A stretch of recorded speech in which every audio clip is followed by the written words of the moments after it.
Hi, Bright Idea family. Welcome back to our channel. Listen, I want to take a second to ask you to do three things for me. If you are really enjoying this content and you're finding that this is helpful, I want you to like, subscribe, and share.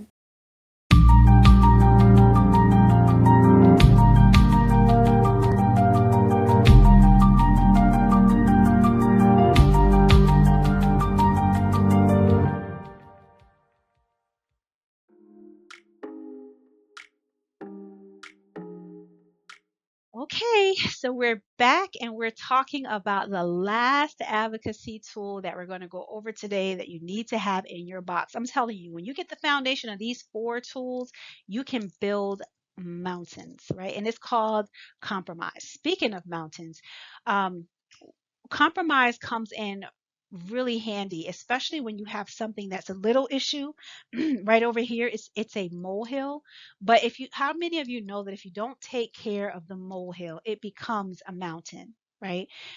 Compromise helps you keep those molehills from becoming mountains because you start figuring out where you can meet in the middle. All right, so what do we mean? Let's talk about those four that we've already covered. We have covered your connection, your relationship. We have covered your communication. We've covered your collaboration. Now it's time for us to go into compromise. So as you're working together, sometimes you get to a point where you've hit a brick wall. I've seen it so many times when I go into meetings and parents come in with their mind set on how this meeting is going to end, and then teachers come in with their mind set on how this meeting is going to end. We try to get you to go to a point where you come in with expectations and hopes, but you are flexible in how things turn out. Flexible for a couple of reasons. Number one, an IEP or special education plan, an IEP, remember, stands for individual education plan. They are not written in stone. There are times when you have to try something before you'll know for sure whether it's going to work or not. And so don't think that whatever you agree to or you compromise on, that you can't come back to the table at a later time to change that.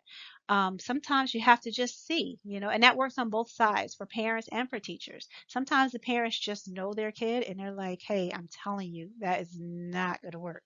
We need to do it differently. We need to do it like this. And teachers, don't be afraid to go ahead and try it out. And if it doesn't work, you come back to the table and you reassess, right? The key thing to remember, this is number two. So that was number one, that nothing's written in stone. And number two is sometimes you have to just be aware that everything that you decide for your child, there should be data related to it. So there are some decisions that everybody's clear on, and yes, we move forward with that. But where you have a sticky situation where you're not quite sure which way to go, don't rely on what you feel or what you think. Look at the data, right? Look at how the child is performing. Um, Look at what the behaviors look like. Look at what the grades look like. Look at what interventions have been tried and how successful or unsuccessful they were. And then make a decision. Make your decision on the data. That's one great way to come to a compromise. Don't lean on what you think you know, lean on what the data shows. And also, I would say make sure that you are talking to your child. Children are very good at telling you what they need. If they're old enough, involve them in this process and give them an opportunity to speak for themselves. Okay? All right. So that's another tool that I want you to get into your toolbox: compromise. Don't be dead set on what needs to happen when you come to a meeting. Keep an open mind, and we tell you more strategies about how to go through compromising when we go through our deeper level training. All right.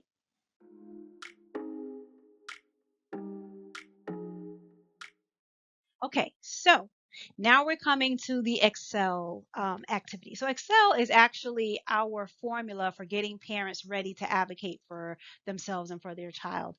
The X in the Excel stands for experience. The C is for collaboration. The E is for empowered, and the L is for level up. These are the four stages that we take you through as a parent advocate, and we spend about 2 weeks talking about each one of these in depth so that you're prepared by the time we're finished to be the advocate that you need to be for your child. And I love this activity. It's almost like red light, yellow light, green light.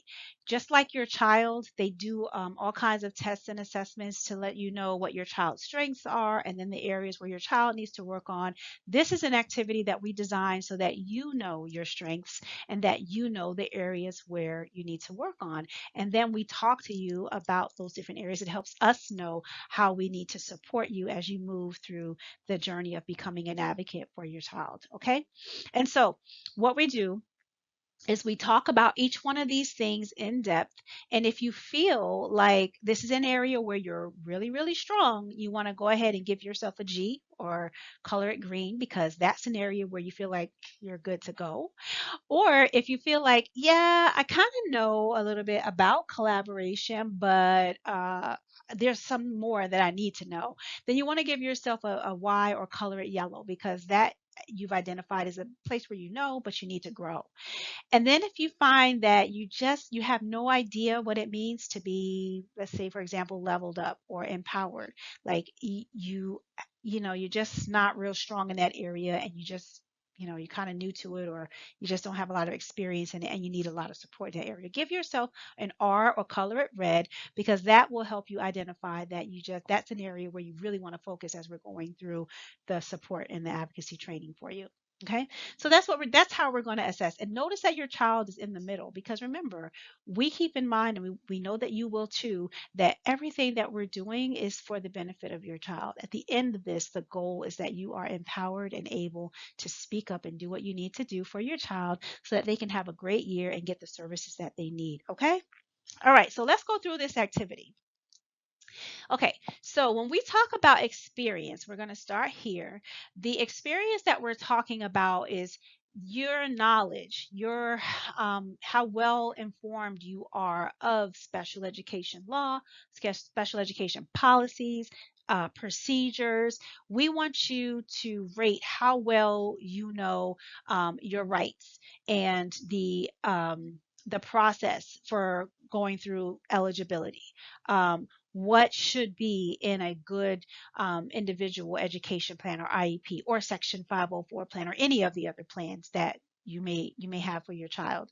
We if you feel uh, like you need to know more about what's the timeline for an evaluation or what you need to do if your child with a disability gets into trouble or what if you tried everything and it's not working, your experience, that all falls under that umbrella. So we have parts in the program that talk to you about each one of those areas. If you feel like as experience wise you need a lot of help in that area, it's something that you're not very knowledgeable about, it's something that you're very new to, like you have a lot to learn, you want to give yourself a red or an R for that area. If it's something like you know a little bit but you just need to tighten up or strengthen up, learn a little bit more about another area, then you want to give yourself a yellow because you know some things, but there are some things you don't know. If you feel like, you know what, been there, done that, got all that under my belt, feeling super good about it all, I'm good on experience. Go ahead and give yourself a G because, hey, you're good to go in that area. Okay. All right. All right. So now that you have rated yourself on experience, let's go through to collaboration. Now, here you should have a little bit of a leg up because we just went through special education and collaborative advocacy. I gave you 4 strategies that you can start to build with today. So you may know a little bit in this area. You may have a yellow. If you still feel like even the strategies that we've given you are good, you need to go deeper though. You need more. You need to know like specifically how to collaborate, how to build a connection, especially since the connections you have are just not working. Or you may need to know more about how to communicate. We can help you with that. Okay. So collaboration is all those things. It's how to work together. It's how to communicate. It's how to be an advocate properly, right? Because there's all types of advocates, as you well know, and some advocates are better than others. Everybody's not created the same, but in order to be a really good advocate, these are the things that you're going to need to know. So if you feel like you're pretty good in that area, then you'll give yourself a green. If not, you'll give yourself a Y or a yellow. If you feel like you need some help in this area, go ahead and give yourself an R, because that's what we're here for, okay? And again, no one's seeing what your answers are, so you might as well just take this assessment and be honest with yourself. It's just so that you will know, okay? All right. The next thing we're going to talk about is being empowered. So, when we're talking about being empowered, we're talking about having your voice. So, we move from not only knowing what you need to know and not only having the strategies, but implementing the strategies, having the confidence to say what needs to be said, to do what needs to be done, to know that you know what you need to know, you know your stuff. Okay, it's it's um it's one thing to have all that, but it's another thing to actually put it into practice. I have been in meetings where I've seen, you can sometimes look at a person and tell that they have something they want to say.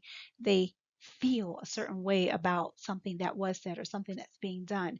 But so many times it's like pulling teeth to get them to say what needs to be said. And the reason is not because they don't want better for their child. They just don't know how, or they question whether they should say anything, or whether what they have to say makes any sense. It's just their parents. They don't know this like the teachers know this. And so that's what we're talking about when it comes to being empowered. So if you're a person who's been to meetings or goes to meetings, and you dread it, you you hate having to go to these meetings, you do that because you know you have to, and it's what your child needs, and so you show up, but you know that you're not as effective in those meetings as you could be. You're probably, and you need help with all those other areas, like using your voice, not only finding it but using it.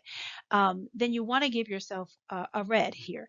If you're a person who goes to the meetings, and you will ask questions, but if you don't understand, you walk away without understanding and just hope for the best, you want to give yourself a yellow, because it takes even a lot of courage to do that. But if you're a person who's very confident in what you know, you feel like you understand, and if you have to say something, you'll say it. If you have to do something, you'll do it. You feel empowered. Then you want to give yourself a G, because I'm feeling like if you can do all those things, you're pretty good in that area. Okay.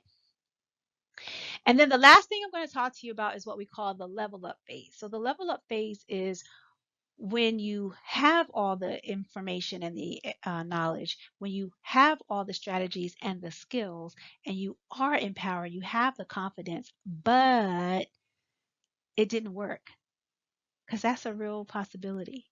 Even the best advocates don't always get exactly what they want.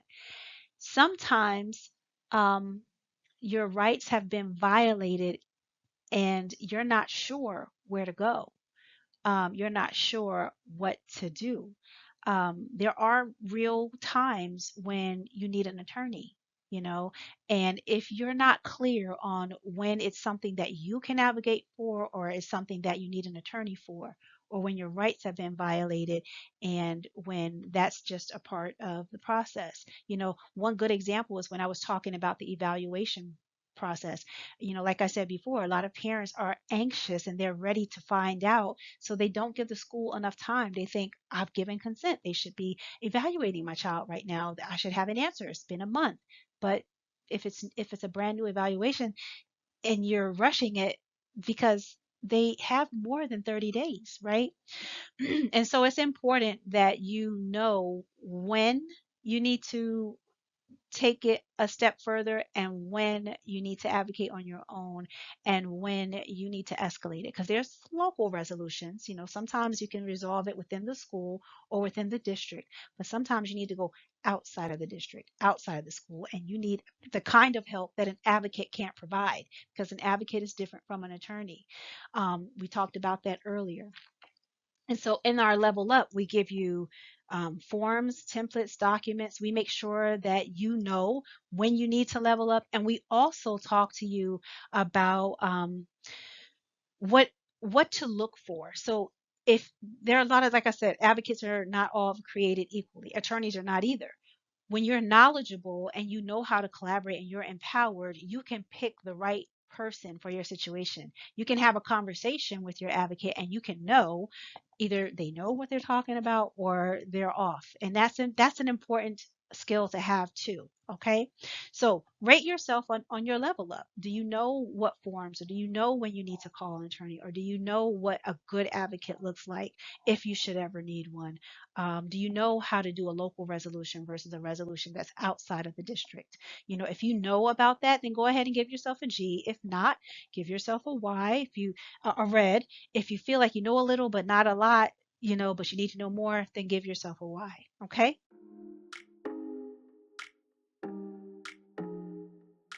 All right, so that brings us to the end. I don't want to keep you any longer than I have to. I really hope that you found this training to be very useful, that you can go ahead and use those 4 strategies right away. I told you that I would give you the strategies and give you some definitions. I also told you we would do a pre and post test so that you can kind of know where you started and then where you're strong and where you really need to strengthen up at. And we've done all those things. And so I want to thank you for joining us. I hope that if you have any questions, you'll feel comfortable enough to reach out to us. You can reach out to us through our social media links at Bright Idea Ed, or if you wanted to send an email to us, just email support support at brightideaco.com. Support at brightideaco.com, and we'll be sure to respond to you. We're looking forward to working with you, looking forward to talking with you, and it's been a pleasure doing this training with you. Bye.